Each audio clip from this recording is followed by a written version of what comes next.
السلام علیکم ورحمۃ اللہ وبرکاتہ۔ محترم دینی بھائیوں اور بہنوں اور عزیز طالبات، بسم اللہ الرحمن الرحیم وبہ نستعین۔ اس سے پہلے ہم لوگ باطنیہ کا جو فرقہ اسماعیلیہ ہے اور باطنیہ کے جو فرقے ہیں ان سے متعلق بات چل رہی تھی، تو میں نے سوچا کہ اس موضوع پر جو حضرت مولانا علی میاں صاحب رحمۃ اللہ علیہ نے اپنی کتاب تاریخ دعوت و عزیمت کے پہلے حصے میں مختلف شخصیات کا تعارف کراتے ہوئے فلسفہ اور علم کلام اور دوسری تاریخ بھی اس پہ لکھی ہے، اور اس فتنے کی سنگینی کو واضح کیا ہے اپنے الفاظ میں۔ تو میں یہ چاہتا ہوں کہ آپ کے سامنے، میں نے اشارہ بھی کیا تھا کہ آپ کے سامنے جو ہے یہ باطنیت کا جو فتنہ ہے، یہ اس کی جو سنگینی ہے، یہ کتنے خطرناک لوگ ہیں اور کتنا خطرناک یہ فتنہ ہے اسلام اور مسلمانوں کے لیے، کتنا خطرناک تھا۔ اس کو سمجھنے کے لیے ضروری ہے کہ وہ جو تفصیل حضرت مولانا نے رحمۃ اللہ علیہ نے تحریر فرمائی ہے، انہی کی روشنی میں، انہی کے الفاظ میں آپ کے سامنے بیان کر دوں۔ تو حضرت مولانا نے لکھا ہے، ہیڈنگ قائم کی ہے کہ باطنیت کا فتنہ، یعنی فلسفے کے ساتھ ساتھ اور اس کے اثر سے ایک نیا فتنہ پیدا ہوا تھا جو اسلام کے حق میں اور نبوت کی تعلیمات کے لیے فلسفے سے بھی زیادہ خطرناک تھا۔ یہ باطنیت کا فتنہ ہے۔ اس کے بانی اور دائی اکثر ان قوموں کے افراد تھے جو اسلام کے مقابلے میں اپنی سلطنتیں اور اقتدار کھو چکے تھے، اور ظاہری مقابلہ اور جنگ سے ان کی بازیافت کی کوئی امید نہ تھی، یا شہوت پرست اور لذت پسند لوگ تھے، اور اسلام ان کی زندگی پر حدود و قیود عائد کرتا تھا، یا شخصی اقتدار اور سرداری کے حریص تھے۔ ان تمام مختلف مقاصد کے لوگ باطنیت کے نشانے کے نیچے جمع ہو گئے، باطنیت کے نشان کے نیچے جمع ہو گئے یہ سارے کے سارے لوگ۔ انہوں نے محسوس کیا، اب دیکھیں گے، ابھی میں بیان کروں گا تو کیسے کیسے لوگ تھے۔ انہوں نے محسوس کیا کہ وہ اسلام کو جنگی طاقت سے شکست نہیں دے سکتے، نہ مسلمانوں کو کفر و الحاد کی کھلی ہوئی دعوت دے سکتے ہیں، اس لیے کہ اس سے ان کے مذہبی احساسات بیدار ہو جائیں گے اور مقابلے کی قوت ابھر آئے گی۔ انہوں نے اس کے لیے ایک نیا راستہ اختیار کیا، ظاہر و باطن کا مغالطہ۔ یہ عجیب و غریب مغالطہ ہے، ظاہر و باطن کا مغالطہ۔ انہوں نے دیکھا کہ شریعت کے اصول و عقائد اور احکام و مسائل کو الفاظ میں بیان کیا گیا ہے، اور انسانوں کے سمجھنے اور عمل کرنے کے لیے ایسا ضروری تھا، لیکن اللہ جل شانہ کا ارشاد ہے سورہ بنی اسرائیل میں کہ وما ارسلنا من رسول الا بلسان قومه ليبين لهم، کہ ہم نے کوئی پیغمبر نہیں بھیجا، ہم نے کوئی پیغمبر دنیا میں نہیں بھیجا مگر اپنی قوم ہی کی زبان میں، تاکہ لوگوں پر مطلب واضح کر دے۔ ان الفاظ کے معنی و مفہوم متعین ہیں، بالکل واضح ہیں۔ رسول اللہ صلی اللہ علیہ وسلم نے اپنی زبان سے ان کی تشریح اور اپنے عمل سے ان کی تعین بھی کر دی ہے۔ یہ معنی اور مفہوم امت میں عملی اور لفظی طور پر تواتر اور تسلسل سے چلے آ رہے ہیں، اور ساری امت ان کو جانتی اور مانتی ہے، ان کو جانتی بھی ہے اور مانتی بھی ہے۔ امت، نبوت و رسالت، ملائکہ یعنی فرشتے، معاد، آخرت جو ہے، جنت، دوزخ، شریعت، فرض واجب، حلال و حرام، صلاۃ، زکوٰۃ، روزہ، حج، یہ سب وہ الفاظ ہیں جو خاص دینی حقائق کو بیان کرتے ہیں، اور جس طرح یہ دینی حقائق محفوظ چلے آ رہے ہیں، اسی طرح ان دینی حقائق کو ادا کرنے والے یہ الفاظ بھی کیا ہیں، محفوظ چلے آ رہے ہیں، اور اب دونوں لازم و ملزوم بن گئے ہیں۔ جب نبوت و رسالت یا نبی یا صلاۃ یا زکوٰۃ کا لفظ بولا جائے گا تو اس سے اس کی وہی حقیقت سمجھ میں آئے گی اور وہی عملی شکل سامنے آئے گی جو رسول اللہ صلی اللہ علیہ وسلم نے بتائی اور صحابہ کرام نے اس کو سمجھا۔ اس پر عمل کیا اور اس کو دوسروں تک پہنچایا، اور اسی طرح نسلاً بعد نسلیں وہ چیز امت تک منتقل ہوتی رہی۔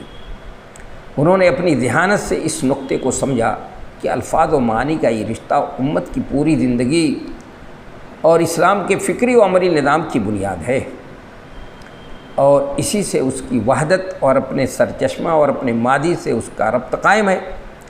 اگر یہ رشتہ ٹوٹ جائے، تھوڑا انہوں نے محسوس کیا، بڑے ذہین و فتین لوگ تھے، اگر یہ رشتہ ٹوٹ جائے اور دینی الفاظ و اصطلاحات کے مفہوم و معنی متعین نہ رہیں یا مشکوک ہو جائیں تو یہ امت ہر دعوت اور فلسفے کا شکار ہو سکتی ہے، اور اس کے سنگین قلعے میں سینکڑوں چور دروازے اور اس کی مضبوط دیواروں میں ہزاروں شگاف پیدا ہو سکتے ہیں، سوراخ پیش ہو سکتے ہیں، پیدا ہو سکتے ہیں۔ اس نقطے کو پا جانے کے بعد انہوں نے کہا کہ بہت بڑا نقطہ مل گیا ہم کو۔ اس نقطے کو پا جانے کے بعد انہوں نے اپنا سارا زور اس تبلیغ پر صرف کیا کہ ہر لفظ کے ایک ظاہری معنی ہوتے ہیں اور ایک حقیقی اور باطنی۔ اسی طرح قرآن و حدیث کے کچھ ظاہر ہیں اور کچھ حقائق، ان حقائق سے ان ظواہر کو وہی نسبت ہے جو گودے اور مغز سے چھلکے اور پوست کو ہے۔ دیکھیے، جوہلا صرف ان ظواہر کو جانتے ہیں، یعنی عوام الناس ان ظواہر کو جانتے ہیں اور ان کے ہاتھ میں پوست ہی پوست ہے۔ عقلا جو عقل مندوں کا طبقہ ہے، عقلا حقائق کے عالم ہیں اور ان کے حصے میں مغز آیا ہے، وہ جانتے ہیں کہ یہ الفاظ دراصل حقائق کے رموز و اشارات ہیں، ان سے وہ مراد نہیں جو عوام سمجھتے اور عمل کرتے ہیں، ان سے مراد کچھ اور چیزیں ہیں جن کا علم صرف اہل اسرار کو ہے اور انہی سے دوسروں کو حاصل ہو سکتا ہے جو ان حقائق تک نہیں پہنچا اور ظواہر میں گرفتار ہے۔ وہ ظاہری بیڑیوں اور شریعت کی پابندیوں میں جکڑا ہوا ہے، وہ یہ اور نہایت نیچی سطح پر ہے۔ جو حقائق اور رموز کی بلند سطح تک پہنچ جاتا ہے، اس کی گردن سے یہ طوق و سلاسل اتر جاتے ہیں اور وہ شریعت کی پابندیوں سے آزاد ہوتا ہے، نعوذ باللہ۔ یہ دیکھیے، یعنی کیا ہے کہ تعطیل شریعت کا مستقل عقیدہ بھی پایا جاتا تھا۔ ایک باطنی امام سیدنا ادریس لکھتے ہیں کہ بعث اللہ محمد بن اسماعیل وهو نبی ناطق ینسخ شریعت محمد صلی اللہ علیہ وسلم۔ محمد ابن اسماعیل کو اللہ تعالی نے نبی ناطق کی حیثیت سے مبعوث فرمایا اور انہوں نے محمد صلی اللہ علیہ وسلم کی شریعت کو منسوخ کر دیا۔ یہ وحید الدین لدین اللہ فاطمی سے بھی ایسی، ابھی فاطمی کی بات آئے گی، معید لدین اللہ فاطمی سے بھی ایسی اقوال منقول ہیں، یعنی اللہ کی شریعت کو اس طرح سے معطل کرنے کا جو ہے عقیدہ ان کے اندر ہی پیدا ہوا۔ یہی اس آیت کا مفہوم ہے، وہی بتاتے تھے وَيَضْعَنُهُمْ إِسْرَهُمْ وَالْأَغْلَالَ الَّتِي كَانَتْ عَلَيْهِمْ، کہ پیغمبر اس بوجھ سے نجات دلائے گا جس کے تلے دبے ہوئے ہیں، ان کے فندوں سے نکالے گا جن میں گرفتار ہیں۔ جب یہ اصول تسلیم کر لیا گیا اور حقائق و ظواہر کے اس فلسفے کو قبول کر لیا گیا تو انہوں نے نبی، وحی اور نبوت، ملائکہ یعنی فرشتے، آخرت اور اصطلاحات شرعیہ کی منمانی تشریح کرنی شروع کی۔ اس کے بعد نادر نمونے یہ ہیں، کچھ سن لیجیے کہ نبی اس ذات کا نام ہے جس پر قوت قدسیہ صافیہ کا فیضان ہو۔ جبریل کسی ہستی کا نام نہیں، صرف فیضان کا نام ہے۔ دیکھیے کس طرح سے تشریح ہو رہی ہے۔ معاذ سے مراد، اس لیے یہ سب فرقے وجود میں آئے ہیں۔ دیکھیے، معاذ سے مراد ہر چیز کا اپنی حقیقت کی طرف واپس آ جانا ہے۔ جنابت سے مراد افشاء راز ہے۔ غسل سے مراد تجدید عہد، زنا سے مراد علم باطن کے نطفے کو کسی ایسی ہستی کی طرف منتقل کرنا جو عہد میں شریک نہ ہو۔ طہارت سے مراد مذہب باطنیہ کے علاوہ ہر مذہب سے برات۔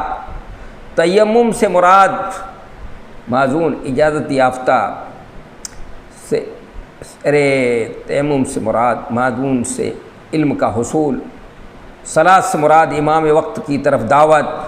زکوٰۃ سے مراد اہل استعداد و صفا میں اشاعت علم، صیام روزے سے مراد افشائے راز سے پرہیز و احتیاط، حج سے مراد اس علم کی طلب جو عقل کا قبلہ اور منزل مقصود ہے، جنت علم باطن، جہنم علم ظاہر، کعبہ خود نبی کی ذات ہے، باب کعبہ سے مراد حضرت علی رضی اللہ تعالیٰ عنہ کی ذات۔ دیکھ رہے ہیں یہ باطنیہ ہے، کتنی خطرناک چیز ہے۔ قرآن مجید میں طوفان نوح سے مراد علم کا طوفان ہے جس میں اہل شہادت غرق کر دیے گئے۔ آتش نمرود سے مراد نمرود کا غصہ ہے نہ کہ حقیقی آگ۔ ذبح سے مراد جس کا ابراہیم کو حکم دیا گیا تھا بیٹے سے عہد لینا۔ یاجوج ماجوج سے مراد اہل ظاہر ہیں۔ عصائے موسیٰ سے مراد ان کی دلیل اور حجت ہے وغیرہ۔ یہ سب جو ہے اگر دیکھنا چاہیں تو یہ عقائد آل محمد باطنی ہے۔ تالیف محمد ابن حسن الدیلمی ہے یمانی، یہ تعریف کا زمانہ ان کے ہے 707 ہجری۔ یہ اس میں یہ سب چیزیں ان کی یہ خرافات جو ہیں یہ مل جائیں گی کس طرح سے انہوں نے اس طرح تبدیل۔ نبوت محمدی صلی اللہ علیہ وسلم کے خلاف بغاوت ہے، یہ بغاوت کی ہے جن کا تذکرہ ہو رہا ہے۔ اس لیے میں نے سوچا کہ تفصیل سے جو تھوڑا ان کی بات تفصیل آ جائے، اور بہت اچھی چونکہ تفصیل ہے یہ، اور میں نے یہ سوچا کہ انہی کے الفاظ میں حضرت مولانا ہی کے الفاظ میں ہو تو زیادہ بہتر ہے۔ الفاظ شرعی کی متواتر و متوارث معنی و مفہوم کا انکار، اور قرآن و حدیث کے ظاہر اور باطن، مغز اور پوست کی تقسیم، ایسا کامیاب حربہ تھا جس سے اسلام کے نظام اعتقاد و نظام فکر کے خلاف سازش کرنے والوں نے ہر زمانے میں کام لیا ہے۔ اسلام کی پوری عمارت کو اس طرح آسانی سے ڈائنامیٹ کیا جا سکتا تھا، اور اسلام کے ظاہری خول کے اندر اندرون ریاست قائم کی جا سکتی تھی۔ چنانچہ ہم دیکھتے ہیں کہ بعد کی صدیوں میں جن فرقوں نے اور منافقین کی جس جماعت نے نبوت محمدی صلی اللہ علیہ وسلم کے خلاف بغاوت کرنی چاہیے، اس نے باطنیت کے اسی حربے سے کام لیا، اور اس معنوی تواتر و توارث کا انکار کر کے پورے نظام اسلامی کو مشکوک و مجروح قرار دیا۔ بہت اونچی بات کہی ہے، یہ سمجھنے کی ضرورت ہے، اس کو جو ہے سمجھا جائے، اور اپنے لیے دینی سیادت بلکہ نئی نبوت کا دروازہ کھول دیا۔ ایران کی بہائیت اور ہندوستان کی قادیانیت اس کی بہترین مثالیں ہیں۔ حضرت مولانا نے کہا بہترین مثالیں ہیں۔ قادیانیوں نے بھی باطنیوں کی طرح الفاظ کو قائم رکھتے ہوئے ان کا نیا مفہوم بیان کیا ہے، اور مانوی توارث و تواتر کا عملاً انکار کیا ہے۔ اس کا تذکرہ میں قادیانیوں کا کروں گا، اس میں آگے جو ہے ان کا تذکرہ ہوگا۔ ختم نبوت ہے، مسیح اور نزول مسیح ہے، معجزات ہے، دجاج وغیرہ سب الفاظ وہی ہیں، مگر ان کی تشریح و تطبیق میں باطنیوں کی طرح اختراع و ایجاد سے کام لیا ہے۔ مرزا صاحب کی کتابیں اور مولوی محمد علی کی تفسیر اس کی مثالوں سے بھری ہوئی ہے۔ بہائیوں نے بالکل نئی شریعت وضع کی ہے۔ بھائی جو یہ دنیا کے مالدار ترین ہیں بھائیوں کا، یہ ابھی فلسطین کا جو محمود حسن ہے وہ بہائی فرقے کا ہے، یہ بہائیوں نے بالکل نئی شریعت وضع کی ہے۔ اس کے بعد دفعات یہ ہیں کہ روزہ سال میں ایک ہی مہینے کا ہے، مگر مہینہ 19 دن کا ہے۔ روزہ کی ابتدا صبح صادق کے بجائے طلوع آفتاب سے ہے۔ 11 سال سے 42 سال تک انسان احکام شرعی کا مکلف رہتا ہے، پھر پابندیاں اٹھ جاتی ہیں۔ وضو فرض نہیں ہے، مستحب ہے۔ عورتوں پر نظر جائز ہے، کوئی پردہ نہیں۔ جس گھر میں بانی مذہب باپ کی ولادت ہوئی ہے اس کی زیارت واجب ہے۔ جماعت کی نماز صرف جنازے میں مشروع ہے۔ ایمان کے بعد کوئی چیز نجس نہیں، بلکہ محض مذہب بابی کی پیروی سے آدمی طاہر ہو جاتا ہے، پھر کبھی گندا نہیں ہوتا۔ دیکھ رہے ہیں یہ بابیوں کا جو بھی تذکرہ، بابی مذہب کا تذکرہ ان کا آیا ہے، یہ باطنیوں کا، بلکہ جس چیز کو اس کا ہاتھ لگ جاتا ہے وہ بھی طاہر ہو جاتی ہے۔ پانی ہمیشہ طاہر و مطہر رہتا ہے۔ بہائیوں کا قانون میراث علیحدہ ہے۔ یہ آپ دیکھنا چاہیں تو حضرت مولانا کی کتاب پڑھ لیں، اور اپنے یہ ایک عالم نے لکھا ہے اپنے مقالے بابیت میں، صحیح لکھا ہے کہ باب نے اسلام میں اصلاح کے نام سے ایک نئے دین کی تشکیل کی ہے جس کے عقائد و اصول علیحدہ ہیں، اور اس کو نئی سوسائٹی اور حیات اجتماعیہ کے منشور کے طور پر پیش کیا ہے۔ یہی صورتحال قادیانیت کی ہے۔ دونوں جگہ ایک نئی نبوت اور ایک نئے نظام دینی کی تاسیس، در حقیقت یہ باطنیت کی صدائے بازگشت ہے۔ تو ابھی حضرت مولانا فرما رہے تھے کہ ایران کے یہ دینی سیادت بلکہ نئی نبوت کا دروازہ کھول لیا ان لوگوں نے، اور اس کی ایران کی بہائیت اور ہندوستان کی قادیانیت اس کی بہترین مثالیں ہیں۔ ظاہر ہے کہ اس نقطہ آفرینوں کو، جن کی مثالیں چند مثالیں ابھی بتائی حضرت مولانا نے پیش کی ہیں، کوئی سلیم الطبع آدمی قبول نہیں کر سکتا تھا، لیکن علم کلام کی مارکہ آرائیوں نے عالم اسلام میں ایسا ذہنی انتشار پیدا کر دیا تھا، اور فلسفے کے اثر سے لوگوں میں پیچیدہ اور غامض مضامین کا، خواہ اس کے اندر کوئی مغز نہ ہو، ایسا مذاق پیدا ہو گیا تھا، ایسا ذوق پیدا ہو گیا تھا کہ ایک طبقہ پر باطنیوں کا جادو چل گیا، جنہوں نے قدیم علم حیات، علم طبیعیات اور یونانی الہیات کے مسائل اور یونانی اصطلاحات، عقل اول وغیرہ کو آزادی سے استعمال کیا تھا، اور مختلف اثرات اور مختلف اغراض سے لوگ ان کے گرد جو ہے جمع ہو گئے، کچھ جذبہ انتقام میں، کچھ اسرار و رموز کے شوق میں، کچھ غلط قسم کی ظاہریت اور تکشف کے رد عمل میں، کچھ بلحوثی اور نفس پرستی کے آزادی کے لالچ میں، کچھ اہل بیت کے نام سے۔ اس طرح باطنیوں نے ایسی خفیہ تنظیم قائم کر لی، یہ سب خفیہ تنظیم ان کی تھی، قائم کر لی، جس سے طاقتور اسلامی حکومتیں عرصے تک پریشان رہیں۔ عالم اسلام کی بعض لائق ترین اور مفید ترین ہستیاں، نظام الملک طوسی و فخر الملک وغیرہ، ان کا شکار ہوئیں۔ باطنیوں کے ہاتھ سے شہید ہونے والوں کی مفصل فہرست دیکھنا ہو تو اب کتابوں میں نظام الملک طوسی کی جو کتاب ہے اس میں دیکھیے، یہ شکار ہوئے ہیں کیسے کیسے باطنیوں نے کیسے کیسے لوگوں کو جو ہے شہید کیا ہے۔ عرصے تک کسی بڑے عالم اور مسلمان بادشاہ یا وزیر کو اس کا اطمینان ہی نہیں تھا کہ صبح وہ صحیح سلامت اٹھے گا۔ ابن الجوزی نے لکھا ہے کہ اصفہان میں اگر کوئی شخص عصر تک اپنے گھر واپس نہ جاتا تو سمجھ لیا جاتا کہ وہ کسی باطنی کا شکار ہو گیا۔ ایسے لوگ تھے۔ آج یہ قادیانی بھی کچھ جگہوں پر یہ حرکتیں کرتے ہیں۔ اس بدن امنی کے علاوہ انہوں نے ذہن و ادب اور علم کو بھی متاثر کرنا شروع کیا، اور دین کے اصول و نصوص اور قطعیات کی تعویل و تحریف اور عام الہات کا دروازہ کھل گیا۔ یہ ہیں باطنیت، اور یہ اس کا خطرہ تھا۔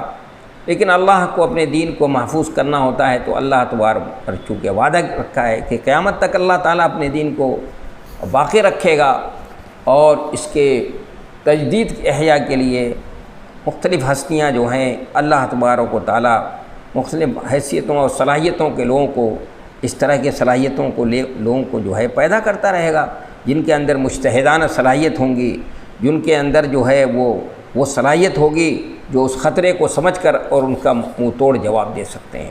تو باطنیت کو سمجھنا ہو اور یہ کرنا ہو تو حضرت مولانا کی یہ کتاب جو ہے ان کے لیے، ان لوگوں کے لیے بہت ہی مفید کتاب ہے۔ اس میں تو مختلف شخصیات کے اوپر بھی نظر پڑتی ہے، اور یہ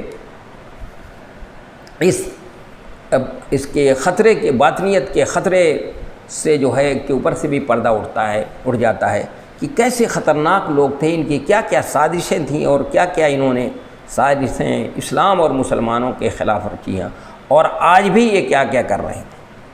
تو بات ہو رہی تھی بھائی، یہ بات ہو رہی تھی کہ اس باطنیہ کیا اسماعیلیہ باطنیہ کا تذکرہ ہو رہا تھا۔ تو باطنیہ کے فرقوں کے بارے میں بات ہوئی تھی کہ باطنیہ کی فرقے عبیدی جو ہیں شمالی افریقہ میں تھے، فاطمی مصر میں تھے، حشاشون ہیں، کرامتہ ہیں، دروز ہیں، نصیریہ ہے، بحرہ ہے، آغا خانیہ، یہ ہیں فرقے ان کے۔ اسماعیلیہ کا فروغ جو ہے اسماعیلیہ موجودہ دور کے غالی شیعہ کی ایک جماعت ہے، جن کا تذکرہ کیا۔ اب یہ باطنی ہیں یہ لوگ، تو اسماعیلیہ موجودہ دور کے غالی شیعہ کی ایک جماعت ہے، اس کے افریقہ اور یورپ میں ماننے والے ہیں، اور بہت پائے جاتے ہیں ان کے ماننے والے۔ ان لوگوں نے شیعہ امامیہ سے علیحدگی اختیار کر لی تھی، اور انہوں نے دعویٰ کیا کہ ان کے امام اسماعیل ابن جعفر صادق ہیں، جن کا انتقال اپنے والد سے پہلے ہو گیا تھا، اور ان کے والد نے جیسا کہ یہ کہتے ہیں کہ انہوں نے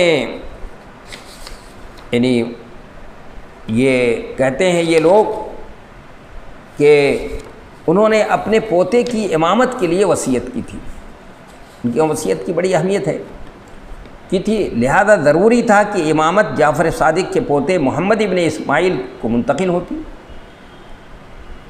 کیونکہ امامت اپنے ہی خاندان کے بعد کے لوگوں میں منتقل ہوتی ہے۔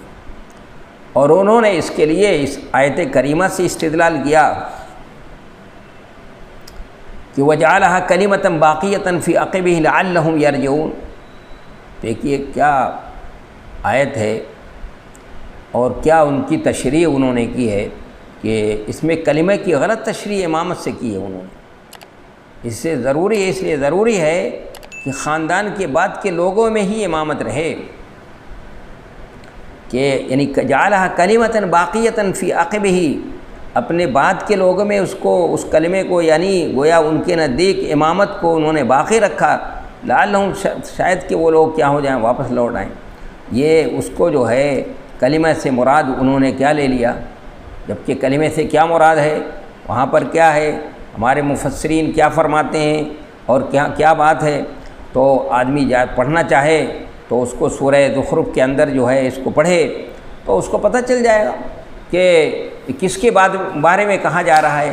حضرت ابراہیم علیہ السلام نے اپنی نسل کے اندر، اپنے خاندان کے اندر، اپنی ذریت کے اندر جو ہے اس کو باقی رکھا، جو دعوت لے کر آئے تھے، جو پیغام لے کر آئے، اس کو اپنے لوگوں میں بھی اس کو باقی رکھا اس نے۔ تو انہوں نے اس کلمے کی غلط تشریح امامت سے کی ہے، اس لیے ضروری ہے کہ خاندان کے بعد کے لوگوں ہی میں امامت رہے۔ وہ ایک دوسرے پہلو سے بھی یہ بات کہتے ہیں کہ محمد ابن اسماعیل اپنے چچا موسیٰ کاظم سے زیادہ حقدار تھے، کیونکہ اس وقت وہی اہل بیت میں عمر میں سب سے بڑے تھے۔ یہ لوگ یہ بھی دعویٰ کرتے ہیں کہ امام نظروں سے اوجھل ہو تب بھی اس کی اطاعت و فرمانبرداری ضروری ہے۔ یہیں پر جو ہے یہ رک جاتے ہیں، انشاءاللہ پھر آئندہ درس میں جو بات آئے گی انشاءاللہ تفصیل سے بات ہوگی۔ والسلام ورحمۃ اللہ۔